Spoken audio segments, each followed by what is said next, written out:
రైతులు తీవ్రంగా నష్టపోతున్నారని, ప్రభుత్వం వెంటనే వరిని కొనుగోలు చేయాలని CPI ML new democracy Nizamabad జిల్లా సహాయ కార్యదర్శి దాసు డిమాండ్ చేశారు. ఆర్మూర్లో జరిగిన సమావేశంలో మాట్లాడిన ఆయన, రాష్ట్ర ముఖ్యమంత్రి రేవంత్ రెడ్డి ఎన్నికల హామీలను అమలు చేయాలని, రైతుల రుణమాఫీ, ఉద్యోగ నియామకాలు పూర్తి చేయాలని అన్నారు. కేంద్ర ప్రభుత్వం కగార్ ఆపరేషన్ పేరిట ఆదివాసులపై దాడులు చేయడం దుర్మార్గమని, మోడీ సర్కార్ కార్పొరేట్లకు అడవి సంపద అప్పచెప్పుతుందని విమర్శించారు. ప్రజా ఉద్యమాలను ఎన్కౌంటర్లతో అణచడం నిలిపివేయాలని, శాంతి చర్చలు జరపాలని డిమాండ్ చేశారు.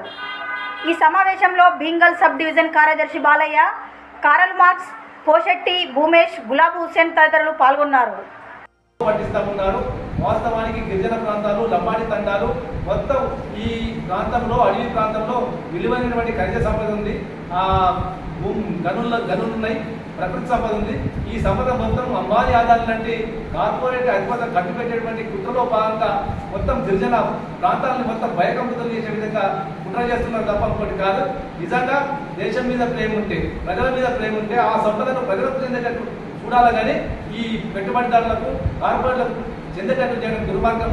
కాబట్టి వెంటనే ఆపరేషన్ కగార్ ఆపాలని చెప్పి కొడతా ఉన్నాం.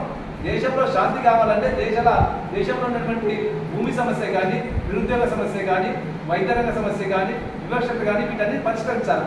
వాటన్ని పరిష్కరించకుండా, ఎన్నికల్లో వచ్చినటువంటి వాగ్దానాలను అమలు చేయకుండా, ఇవాళ ఆ వాగ్దానం నుంచి తప్పించుకోవడం కోసం ఇవాళ సిపిఎంఎల్ న్యూ డెమోక్రసీ కానీ, లేకపోతే మావోయిస్టు కానీ, లేకపోతే దళితుల మీద కానీ, లేకపోతే ముస్లింల కానీ, దళితుల మీద కానీ అకారణంగా దాడి చేస్తూ తప్పుడు మాటలు మాట్లాడుతుంది బీజేపీ ప్రభుత్వం.